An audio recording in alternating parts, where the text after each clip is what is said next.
Shalom Bapak Ibu dan saudara-saudara yang kekasih di dalam Tuhan Yesus Kristus. Apa kabar? Saya berharap bahwa kita semua dalam keadaan sehat dan baik. Bapak Ibu, kita bersyukur kepada Tuhan kalau Tuhan terus memimpin dan memelihara kehidupan kita hingga sampai sekarang ini. Dan pada hari ini kita ketemu lagi dalam persekutuan dan juga renungan firman Tuhan pada hari ini. Dan karena itu saudara, marilah kita memulai dengan doa. Tuhan Allah Bapa kami yang bertata di dalam kerajaan surga, kami bersyukur kepadamu ya Tuhan.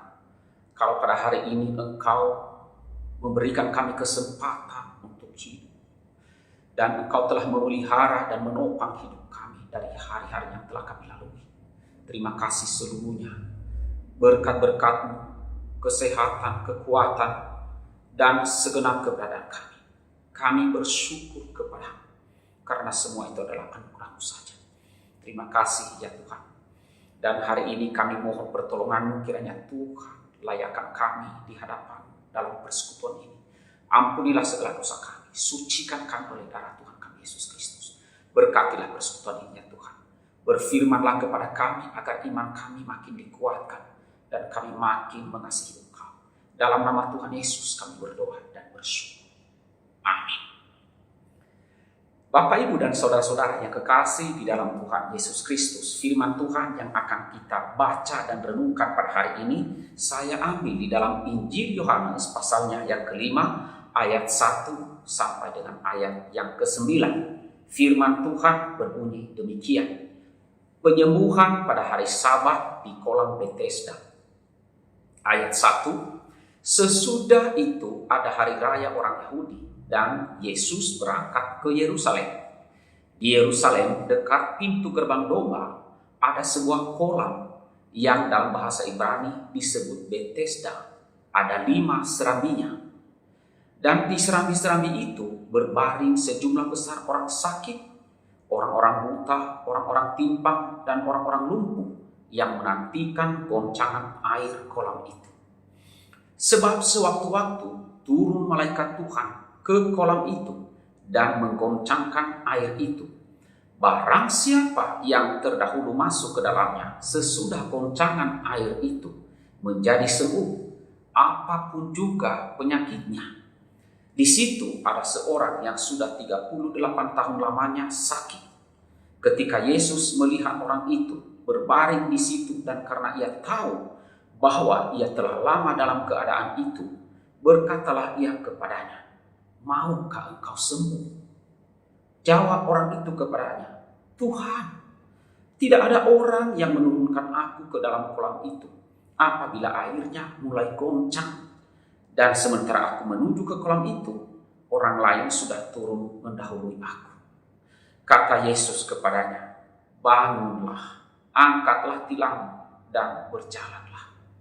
Dan pada saat itu juga sembuhlah orang itu. Lalu ia mengangkat tilamnya dan berjalan. Tetapi hari itu hari Sabat.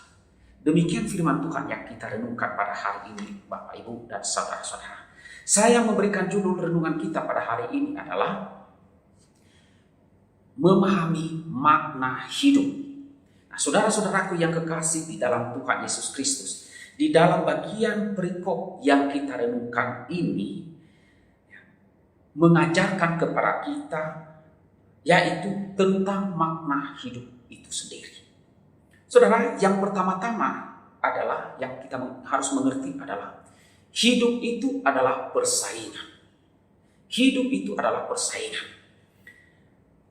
Di bagian ini Yohanes menceritakan suatu kejadian di Yerusalem dekat pintu gerbang domba. Di sini terdapat sebuah kolam Bethesda, dikatakan demikian oleh Yohanes. Dalam komplek ini terdapat 5 serambi, dan Yohanes mengatakan bahwa di serambi-serambi itu terbaring sejumlah besar orang sakit. Ada yang lumpuh, ada yang buta, ada yang timpang, dan lain sebagainya. Dan mereka berada di situ adalah menantikan goncangan kolam yang bisa terjadi secara tiba-tiba. Nah, di sini juga Yohanes menceritakan orang-orang itu, bagaimana orang-orang itu disembuhkan. Yaitu Barang siapa yang terdahulu masuk ke dalam kolam itu, sesudah goncangan air itu, menjadi sembuh, apapun juga penyakitnya. Nah saudara, jelas sekali di sini bahwa aturan main untuk bisa secepatnya sembuh adalah siapa yang cepat-cepat masuk ke dalam kolam setelah goncangan air itu, maka ia akan sembuh, apapun juga penyakitnya. Ini aturan mainnya. Nah saudara-saudaraku yang kekasih di dalam Tuhan Yesus Kristus, ini aturan main yang sangat-sangat mungkin menurut kita tidak fair. Di sini tidak diceritakan bahwa siapa yang terdahulu maka ia yang dahulu masuk. Tidak demikian saudara. Tetapi semua di sini adalah siapa yang cepat-cepat masuk, maka ialah yang akan sembuh. Maka yang ada di situ adalah semua egoisme tinggi, tidak ada toleransi. Yang penting saya duluan, yang penting saya yang mendapat kesembuhan. Peduli amat dengan orang lain. Nah saudara, di sini kita juga tidak melihat bahwa orang-orang yang ada di situ ngomel-ngomel, marah-marah, bersungut-sungut karena apa? Melihat orang lain kok tidak menolong saya atau bagaimana? Tidak ada saudara. Yang dicatat oleh Yohanes di sini adalah ada seorang bapak yang sakit dan terbaring di sana sudah 38 tahun lamanya. Ia orang ini. Nah saudara-saudaraku yang kasih Tuhan, Bapak ini tidak ngomel, tidak marah, tidak bersungut-sungut. Nah saudara, 38 tahun itu bukanlah waktu yang singkat. Bukan waktu yang singkat. Tentu banyak perubahan-perubahan yang telah terjadi. Ya, di tepi kolam itu, ia menanti dan terus menanti. Tetapi apa mau dikata? Ya, semua yang ada di situ hanya berlomba demi kepentingannya sendiri. Semuanya adalah yang penting gue dulu yang sembuh. Saya dulu yang masuk duluan untuk disembuhkan. Tidak peduli dengan orang lain. Demikianlah yang dialami oleh Bapak ini. Nah saudara-saudaraku yang kekasih di dalam Tuhan Yesus Kristus, disinilah kita melihat bahwa di dalam kehidupan ini orang sakit aja saudara disuruh untuk berlomba, bersaing, berkompetisi. Demikian juga di dalam kehidupan ini. Nah, saudara-saudaraku yang kekasih dalam Tuhan, kehidupan kita ini kalau kita lihat di sini adalah siapa cepat ia dapat. Tidak dipersoalkan siapa orangnya, apa sukunya, dari mana ia datang, apapun agamanya, apapun latar belakangnya. Sebab hidup di zaman sekarang ini adalah hidup dalam persaingan. Siapa memiliki informasi cepat, terlengkap, dialah yang akan menjadi pemenang. Di zaman ini, persaingan ini jelas tidak bisa hidup pelan-pelan, tetapi harus kita hidup secepat mungkin, ya, memakai cara dan terus belajar. Dalam segala bidang kehidupan, kompetisi itu sangat ketat sekali. Sangat ketat sekali. Dan karena itu saudara, kita harus berlomba, kita harus berusaha. Di tengah-tengah situasi yang sekarang ini, jelas-jelas itu kita melihatnya. Nah, oleh karena itu saudara, mari kita memahami akan hal ini. Bahwa hidup dalam dunia ini adalah hidup dalam persaingan. Demikian juga bukan hanya secara ekonomi persaingan itu, tetapi juga di dalam hal iman kerohanian kita. Kita harus bersaing, berlomba, berkompetisi untuk bisa lebih maju. Maju pesat di dalam iman kerohanian kita. Berpacu, kita bangkit, kita bangun, kita lihat dunia sekeliling kita sudah banyak berubah. Dan karena kalau kita berlengah-lengah, maka kita akan ketinggalan dan tidak akan mendapat apa-apa. Nah saudara, siapa cepat, dialah yang dapat. Itulah motonya dalam hidup ini. Siapa cepat di dalam kerohaniannya, maka dialah orang pertama yang menikmati berkat dari Tuhan. Dan karena itu saudara, perlulah kita untuk memacu, untuk bertumbuh di dalam iman kerohanian kita. Kemudian yang kedua saudara, di dalam hidup ini, yang perlu kita pahami adalah hidup itu adalah anugerah. Nah saudara, orang yang berada di Serambi ini, dekat kolam Bethesda ini, sangat menyadari hal tersebut di atas. Mereka mengerti bahwa hidup adalah persaingan. Nah, Mungkin banyak di antara mereka yang menjadi bingung atau putus asa. Bayangkan orang ini, saudara, 38 tahun. Memang Alkitab tidak menyebutkan berapa lama Bapak itu menunggu di situ. Tidak disebutkan di sana. Tetapi dari pembicaraannya dengan Tuhan Yesus dapat kita lihat atau memperkirakan apa yang sedang terjadi selama ini. Di ayat 7 di sana, orang ini menjawab Tuhan Yesus. Jawab orang sakit itu kepadanya, Tuhan, tidak ada orang yang menurunkan aku ke dalam kolam itu apabila airnya mulai goncang. Dan sementara aku menuju ke kolam itu, orang lain sudah turun duluan, mendahului aku. Nah saudara, betapa menyedihkan keadaan Bapak ini, orang ini. Tentu semuanya sedang mengharapkan kesembuhan dari air yang digoncang oleh malaikat Tuhan. Siapa yang mau menolong orang lain pada saat air itu goncang? Karena apa saudara? Tentu tidak ada, karena semua berebut cepat-cepat masuk ke dalam. Karena apa? Ingin sembuh. Itulah yang dialami oleh Bapak ini. Sudah 38 tahun menderita sakit, menanti kesempatan, namun kesempatan yang ia nantikan, kelihatannya kesempatan itu tidak berpihak kepadanya. Karena itu saudara, orang ini perlu anugerah dari Tuhan. Tidak, tanpa anugerah, tidak mungkin ia akan punya kesempatan masuk ke dalam kolam itu. Saudaraku yang kasih Tuhan, anugerah itu datang dari Tuhan. Ketika Tuhan Yesus datang kepadanya dan bertanya, maukah engkau sembuh? Maka orang ini mengatakan, bagaimana mungkin ia bisa sembuh? Karena apa? Tidak ada orang yang mau menolong dia, yang mau menurunkan dia ke dalam kolam itu apabila air kolam itu mulai goncang. Sementara ia sedang menuju ke sana, orang lain sudah turun duluan. Nah, saudara, ini menyatakan bahwa orang ini sebenarnya dalam keadaan putus asa. Bahkan ia mungkin saja menyalahkan orang lain. Tidak ada yang peduli dengan saya, Tuhan. Semua mementingkan diri sendiri. Tidak ada yang mau menolong saya. Dan memang kenyataannya demikian, saudara. Tetapi saudara, oleh anugerah Tuhan, Tuhan Yesus tidak berkata tentang bagaimana masuk ke dalam kolam. Tetapi Tuhan Yesus bertanya kepadanya, maukah engkau sembuh? Walaupun jawabannya tidak seperti yang diharapkan oleh Tuhan Yesus. Ya. Karena apa saudara? Dia tidak mengenal mau Tuhan. Tidak demikian. Tetapi Tuhan Yesus mengulurkan tangannya dan menyembuhkan orang ini. Saudara, orang lumpuh ini bukannya tidak mau bersaing, bukannya tidak mau berlomba. Karena kondisinya lumpuh, tentulah ia tidak sanggup bersaing dengan orang lain. Sehingga ia menjadi yang terdahulu. Bukan juga ia tidak mau sembuh. Orang lumpuh ini tidak tahu bahwa ada anugerah Tuhan yang lebih limpah yang ditawarkan Tuhan Yesus kepadanya. Saudaraku yang kasih Tuhan, selama terbaring di tepi kolam itu, selama itu pula pikirannya hanya menyesali diri karena tidak bisa berbuat apa-apa. Nah, saudara, banyak orang sekarang ini juga hanya menyesali diri.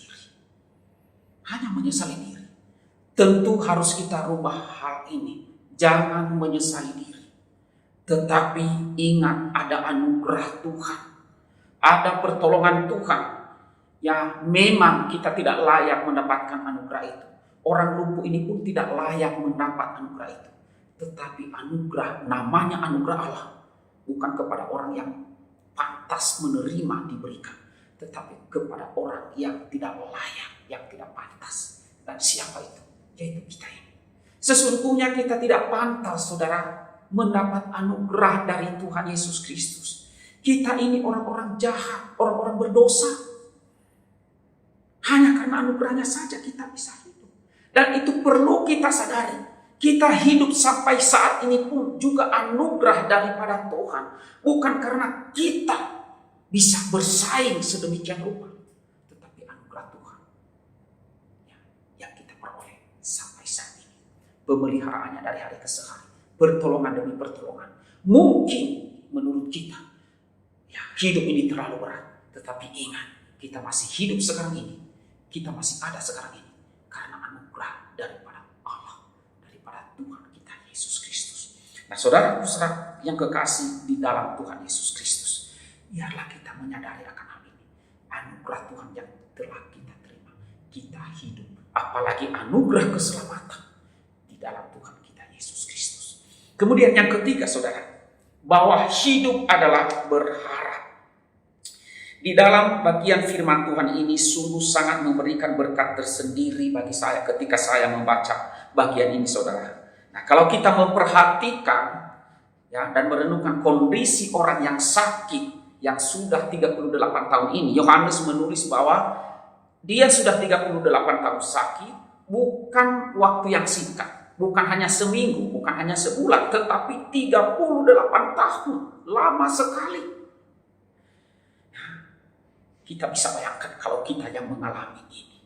Saudara, kita bisa bayangkan setiap kali malaikat Tuhan datang dan menggoncang air kolam itu, maka di dalam hatinya dan juga orang-orang sakit itu bergegas-gegas, berlomba masuk ke dalam kolam itu. Tetapi sayang sekali, saudara, orang lain sudah mendahului orang yang sakit selama 38 tahun ini.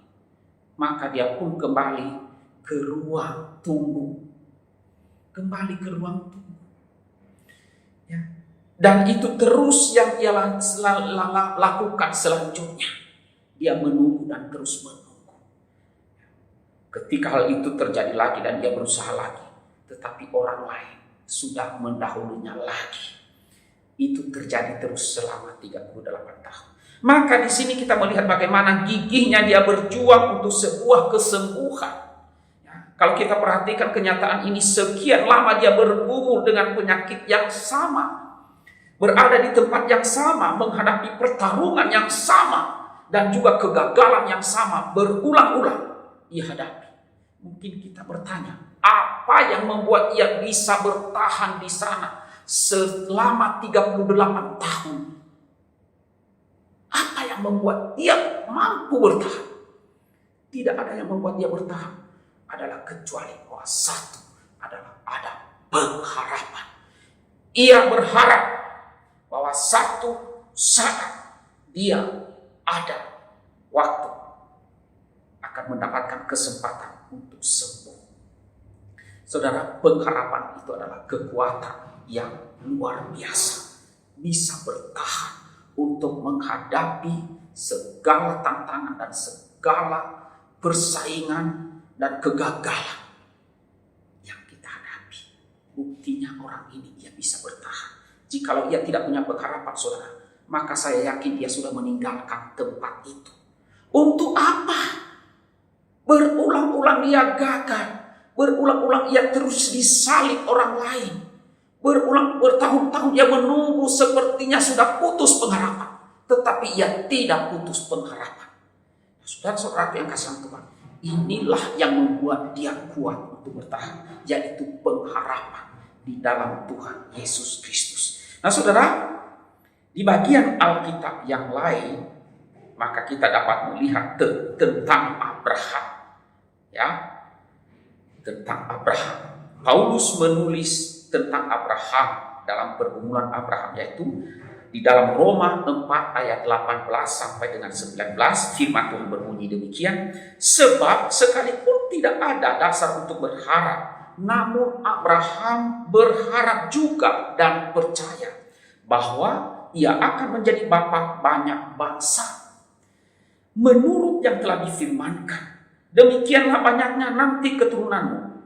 Imannya tidak menjadi lemah, walaupun ia mengetahui bahwa telah menjadi lemah zakarnya karena usianya telah kira-kira 100 tahun dan bahwa rahim Sarah telah tertutup. Saudara, Abraham menjadi contoh bagi kita bagaimana ia mengharapkan janji firman Allah menjadi bapa sejumlah besar bangsa di muka bumi ini. Saudara, bagi manusia apa yang diharapkan? Bagi kakek-kakek, bagi nenek-nenek yang sudah, ya secara fisik dikatakan sudah tidak reproduksi lagi, Tetapi Abraham berharap dan percaya akan firman Tuhan. Inilah yang menjadi kekuatan bagi Abraham. Dan dengan itu saudara, ia menerima berkat Allah, berkat Tuhan. Dan ia menjadi bapa orang-orang yang percaya kepada Tuhan sepanjang zaman hingga sampai sekarang ini. Nah, saudara-saudaraku yang kekasih di dalam Tuhan Yesus Kristus, juga di dalam Roma pasal 5 ayat 5 dikatakan demikian. Dan pengharapan itu tidak mengecewakan karena kasih Allah telah dicurahkan di dalam hati kita. Jadi kalau kita berharap kepada Allah, itu tidak akan membuat kita menjadi kecewa. Karena apa saudara? Karena kasih Allah telah dicurahkan di dalam hati kita. Saudara, karena itu saudara jangan berhenti berharap. Sekalipun di dalam hidup ini banyak kegagalan, banyak sekali tantangan, dan mungkin kita merasa putus asa menghadapi hidup ini, jangan hilang pengharapan. Percayalah kepada Allah, serahkanlah kepadanya, dan yakinlah bahwa engkau akan mengalami pertolongannya, engkau akan mengalami berkatnya. Buktinya orang lumpuh ini, ia tidak putus pengharapan. Dan apa yang dia dapatkan? Ia mendapatkan kesembuhan. Ia mendapatkan keselamatan. Demikian juga Abraham yang menjadi contoh bagi kita. Ia mendapatkan berkat Allah. Ia menjadi bapa orang beriman. Dan kita sekarang juga dituntut untuk itu, diajarkan. Jangan putus pengharapan. Melalui pengharapan di dalam Tuhan, kita akan dikuatkan. Dan yakin saudara, kita akan menjadi pemenang. Kita akan mengalami berkat dan pertolongan Tuhan. Kiranya saudara, di dalam persaingan hidup ini, tadi saya sudah mengatakan bahwa hidup ini adalah persaingan. Persaingan di segala bidang. Lihat saja perubahan yang terjadi. Itu kita perlu bersaing, berlomba. Dan kita perlu disiplin untuk mencapai tujuan kita.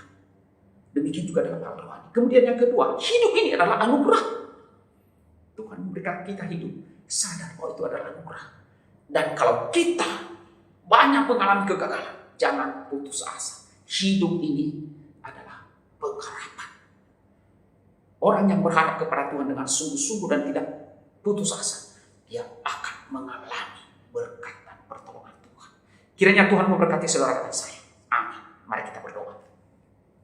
Tuhan Allah Bapa kami yang bertata dalam kerajaan surga, kami bersyukur untuk firman pada hari ini. Dan biarlah iman kami semakin dikuatkan ya Tuhan. Di tengah-tengah persaingan hidup dalam dunia ini, Tuhan tolong kami Tuhan.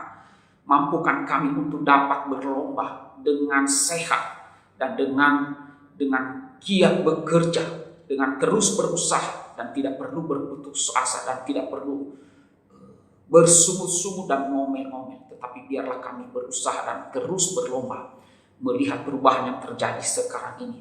Biarlah kami disadarkan bahwa hidup ini adalah persaingan penuh dengan perlombaan, dan tolonglah kami ya Tuhan, agar kami terus berlomba dan menjadi yang tercepat, menjadi pemenang. Mampukan kami untuk bersemangat. Demikian juga biarlah kami sadar bahwa hidup ini adalah anugerah. Sebagaimana orang lumpuh, sebagaimana orang sakit 38 tahun ini, anugerah Tuhanlah yang menyembuhkan dia, bukan karena kekuatannya. Walaupun dia hampir putus asa, tetapi Engkau mengulurkan tangan untuk menolongnya, menyembuhkannya Tuhan. Demikian juga kami percaya bahwa hidup kami adalah anugerah-Mu, hanya karena kemurahan hati-Mu Tuhan, bukan karena kekuatan kami. Walaupun kami bisa ini itu, tetapi kalau Tuhan tidak memberikan anugerah-Mu, juga tidak akan ada apa-apanya. Dan walaupun kami mungkin banyak kegagalan, tetapi kalau Tuhan beranugerah, kami akan mendapatkan kesempatan untuk mendapatkan berkat. Demikian juga bahwa hidup ini adalah pengharapan. Kuatkanlah pengharapan kami ya Tuhan. Teguhkanlah iman kami, agar kami tidak putus asa sekalipun perjalanan hidup kami berat. Karena kami yakin bahwa di dalam pengharapan akan janji-Mu dan firman-Mu, dengan percaya kepada-Mu, kami akan mendapatkan, memperoleh berkat-berkat-Mu. Terima kasih ya Tuhan, tolonglah kami untuk setia. Berkatilah seluruh jemaat untuk setia, mengasihi-Mu dan terus mengikut Engkau, dan terus membangun iman kerohanian di tengah-tengah dunia yang semakin bobrok ini. Berkati jemaat-jemaat dalam perjuangan mereka, dalam pekerjaan, dan juga di dalam sakit penyakit dan hal-hal yang lainnya. Kiranya Tuhan tolong. Tolonglah kami ya Tuhan. Inilah doa kami. Dalam nama Tuhan Yesus Kristus kami berdoa dan bersyukur. Amin.